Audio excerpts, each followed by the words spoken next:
নোয়াখালী একের এমপি ওনার ভাই আমার ফ্যাক্টরিটা দখল করে নিল। আমি বোর্ডে তখন রানিং বোর্ডে আছি।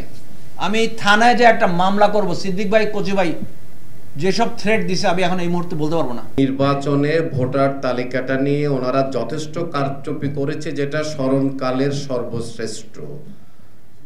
এই প্রক্রিয়া শুরু হয় 2004 সাল থেকে, ক্রমান্বয়ে বাড়তে বাড়তে এই কৌশলে ওনারা এটাতে মোটামুটি খুব লাভবান হতেন।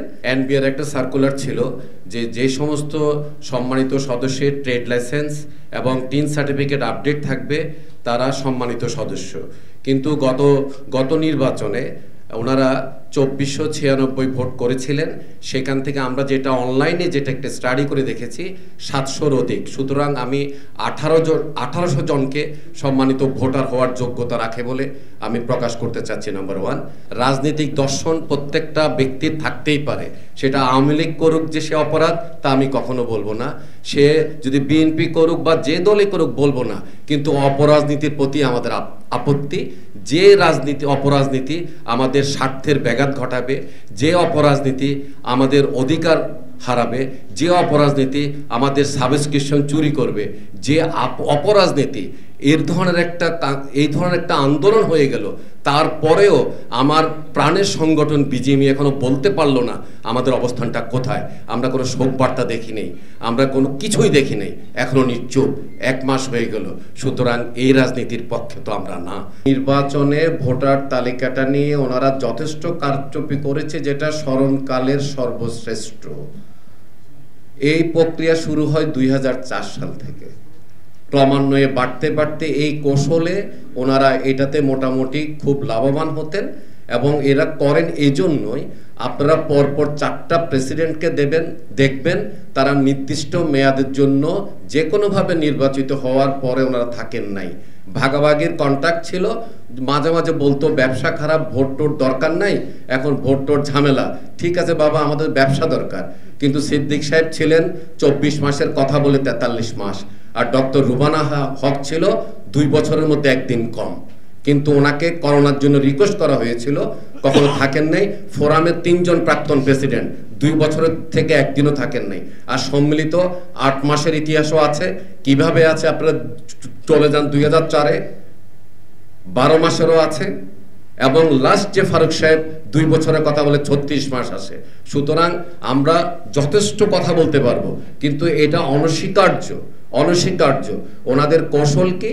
ওনাদের কৌশল এই চেয়ার লাগবে, একটা অংশের এখানে টাকা তরসুপ করতে হবে, আরেকটা অংশের এমপি হতে হবে, জ্বলন্ত প্রমাণ আছে যারা পলাতক, মেয়র হতে হবে, জ্বলন্ত প্রমাণ আছে, মন্ত্রী হতে হবে, বা বিভিন্ন পদ লাগবে। কিন্তু আমরা সাধারণ সদস্যরা কথা বলতে পারি নাই, যেহেতু ব্যবসা করি। ইউডির ভয় থাকে, ইনকাম ট্যাক্সের ভয় থাকে, মাস্তানের ভয় থাকে, অনেক কিছু মন খুলে আরো সামনে আপনারা জানতে পারবেন। মিরপুরের 13 নম্বরে আমার একটা ফ্যাক্টরি ছিল, টিউনিক ফ্যাশন লিমিটেড, H&M এর কাজ করতো। নোয়াখালী একের এমপি ইব্রাহিম সাহেব, উনি ওনার ভাইয়ের বিল্ডিং ছিল, উনি আমার ফ্যাক্টরিটা দখল করে নিলেন। কচি ভাই ভাইস প্রেসিডেন্ট, সিদ্দিক ভাই প্রেসিডেন্ট। আমাকে একটা কেস পর্যন্ত, আমি থানায় একটা মামলা করব, আমার একটা রানিং ফ্যাক্টরি বন্ধ দখল করে নিলেন এমপি ইব্রাহিম সাহেব। আমি নাম বলে বলতেছি, নোয়াখালী একের এমপি ওনার ভাই আমার ফ্যাক্টরিটা দখল করে নিল। আমি বোর্ডে তখন রানিং বোর্ডে আছি। আমি থানায় যে একটা মামলা করব, সিদ্দিক ভাই কচি ভাই যেসব থ্রেট দিছে আমি এখন এই মুহূর্তে বলতে পারবো না। আমি ওই বোর্ডে আছি, সেই বোর্ডে আমি করতে পারিনি। আজ এখন আমি করব। আসলে আলোচনা হচ্ছে যে একটা ভুল বোর্ড, অসৎ উপায় একটা বোর্ড আসছে, সেই বোর্ডটা ইললিগাল। এই বোর্ডটাকে আমাদের সবাই মিলে আমরা চাচ্ছি না যে এই বোর্ডটা থাকুক।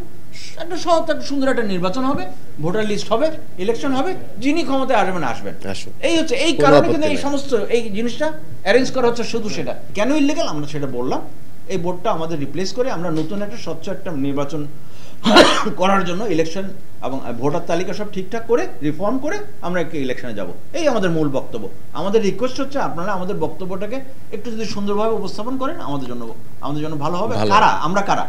আমরা বলছি সাধারণ জনগণ, আমরা কেউ ভোটে আসতে পারবো না। আমরা এভরিওয়ান। সরকার যেমন এর আগে যেমন বিরোধী দল বিহীন একটা সরকার ছিল, তেমনিভাবে বিজয়মিতে কিন্তু একটা সিঙ্গেল বিরোধী দল বলে কিছু নাই। ওয়ান পার্টি, 35 জন, একজন স্ট্রেট ওয়ান পার্টি, কেউ কোনো কথা বলতে পারবে না। That's what it is, that is what not right. এটা ঠিক না। এই কথাটা বলা হচ্ছে যে এই জিনিসটা ঠিক না, আমরা এই পদ্ধতিটা চেঞ্জ করে স্বচ্ছ একটা সুন্দর নির্বাচন হবে, আগামীর জন্য আমরা একটা পদ্ধতি করে যেতে চাই। আমাদের দাবিসমূহ আপনাদের সামনে উপস্থাপন করছি। প্রথম দাবি হচ্ছে বৈষম্য বিরোধী ছাত্র আন্দোলনে ছাত্র জনতা হত্যাকারী ঢাকা মহানগর উত্তর আওয়ামী লীগের সাধারণ সম্পাদক এস এম মান্নান কোচির বর্তমান কমিটির সহসভাপতি খন্দকার রফিকুল ইসলামকে বিজিএমের পুনর্গঠিত কমিটির সভাপতি নিয়োগ সাধারণ সদস্যগণ মানে না। অবিলম্বে তার নিয়োগ বাতিল ও পরিচালনা পর্ষদকে ভেঙে দিতে হবে। নাম্বার 2, সদস্যদের সাথে আলোচনা করে দলীয় প্রভাব মুক্ত 20 সদস্যের একটি অন্তর্বর্তীকালীন পরিচালনা বোর্ড গঠন করতে হবে।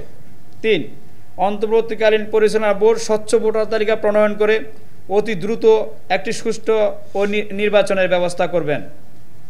4, বিজিএমইএ এর অতীতের সকল দুর্নীতির স্বচ্ছ ও সঠিক তদন্তের জন্য একটি বিচার বিভাগীয় তদন্ত কমিটি গঠন করতে হবে।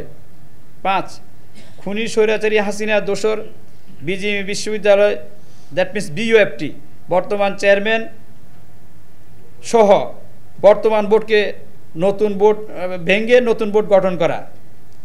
6, বিগত ছাত্র জনতার আন্দোলনে বিজিএমইএ বিশ্ববিদ্যালয়ে নিহত শহীদ মোহাম্মদ সেলিমউদ্দিন তালুকদার সহ সকল নিহত ও আহতদের ক্ষতিপূরণ প্রদান। 7, বিজিএমইএ বিশ্ববিদ্যালয় বিইউএফটি চত্বরকে শহীদ সেলিম চত্বর ঘোষণা করা।